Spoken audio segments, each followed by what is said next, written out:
Assalamualaikum warahmatullahi wabarakatuh. Kami dari kelompok 1 akan presentasi tentang menguasai konsep biaya yang beranggotakan Muhammad Basori, Anggi Amanda Putri, Hilmi Ridho Firdaus, Wan Azizatul Maghfiro, Cynthia Zuratul Aziza, Nabila Lutfi, dan Rizky Novitasari.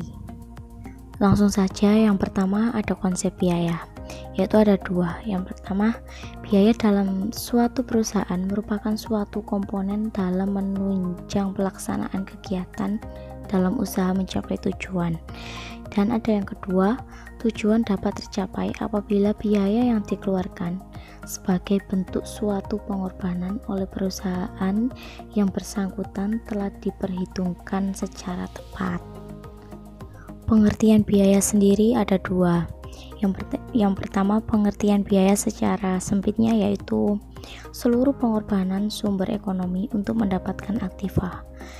Dan yang kedua, pengertian biaya secara luasnya yaitu seluruh pengorbanan sumber ekonomi yang dapat diukur dalam bentuk uang, baik yang sudah terjadi maupun akan terjadi untuk mencapai tujuan.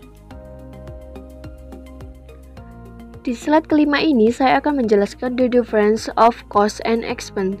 Cost, semua biaya yang telah dikeluarkan dan dianggap masih memberi manfaat di masa yang akan datang dan dicatat dalam neraca. Biaya sendiri ada dua jenisnya. Yang pertama, biaya produksi. Nah, biaya produksi sendiri dapat dibagi menjadi tiga jenis, yaitu biaya bahan baku, biaya tenaga kerja langsung, dan biaya overhead. Yang nomor dua, biaya non-produksi. Nah, biaya non-produksi ini juga terdapat dua jenis, yaitu biaya pemasaran dan biaya administrasi. Expense, semua biaya yang telah dikeluarkan untuk menghasilkan prestasi dan dianggap tidak akan memberikan manfaat di masa yang akan datang dan dicatat dalam perkiraan laba rugi.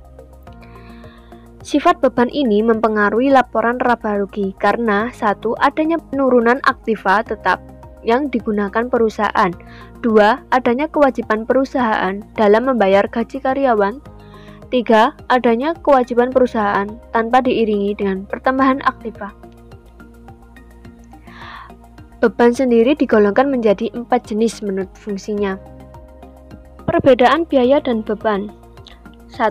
Dalam laporan keuangan, biaya mempengaruhi atau diletakkan dalam laporan neraca, sedangkan beban mempengaruhi atau diletakkan dalam laporan laba rugi. 2. Perbedaan selanjutnya dapat dilihat dari periode akuntansi. Biaya dianggap pengeluaran modal sehingga dipastikan masa barang yang pastinya tidak mungkin selalu habis saat akhir periode.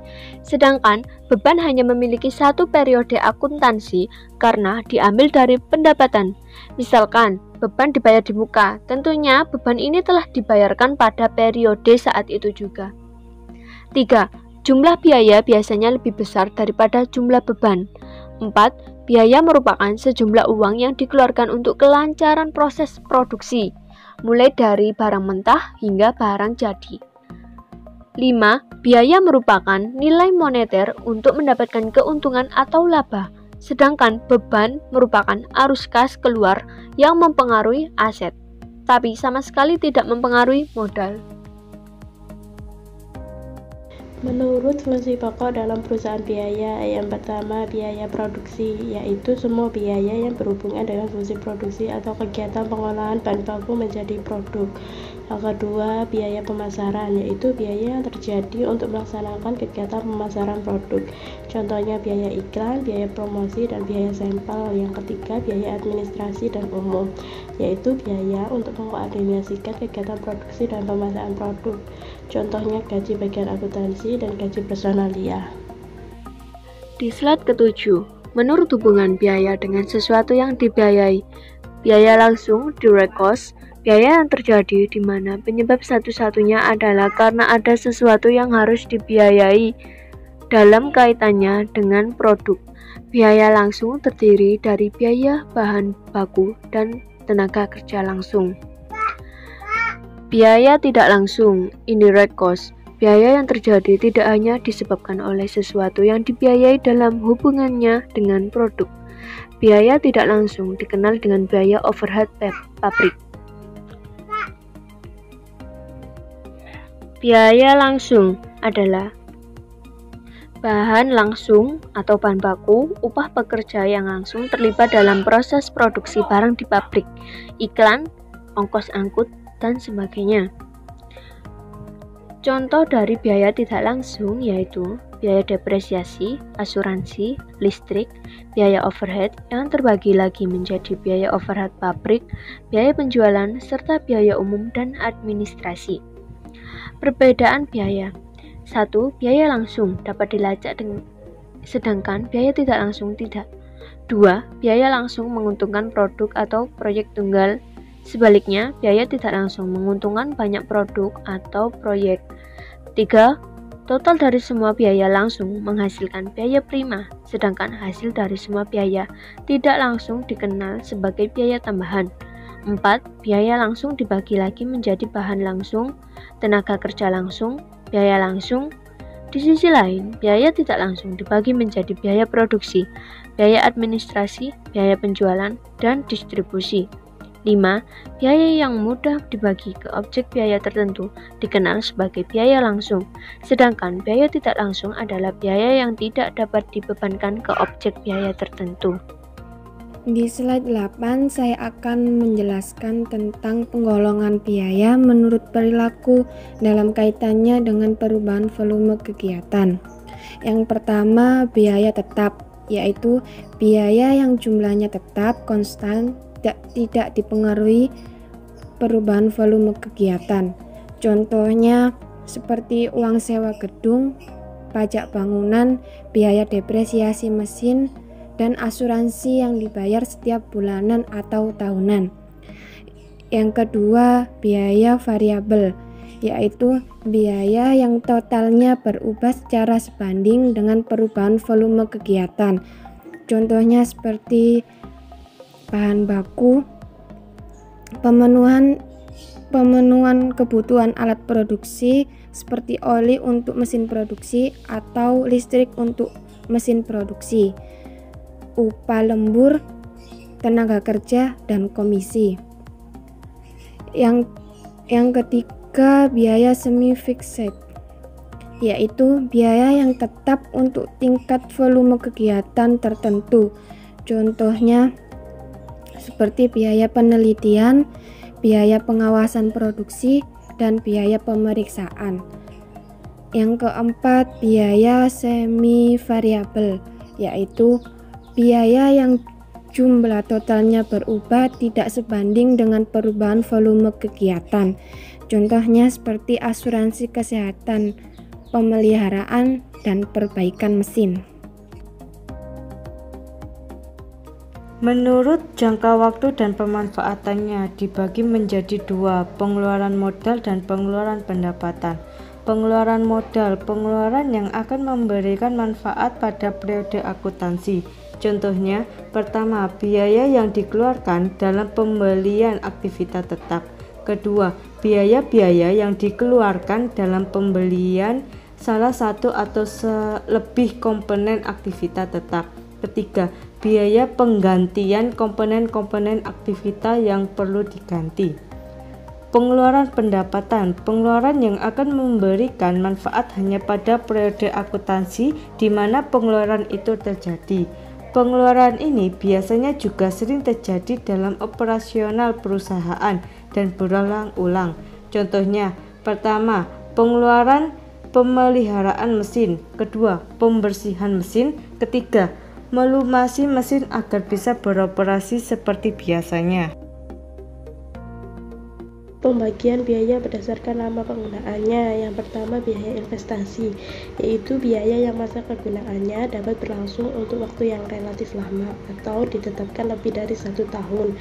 Contohnya gedung, biaya pembelian mobil, dan pembelian peralatan besar.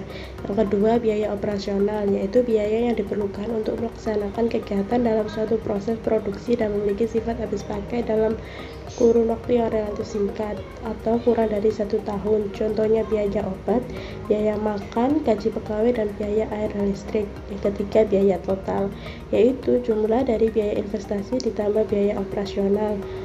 atau dapat dirumuskan sebagai berikut. Total cost sama dengan investment cost ditambah operational cost. Penggolongan biaya untuk pengendalian.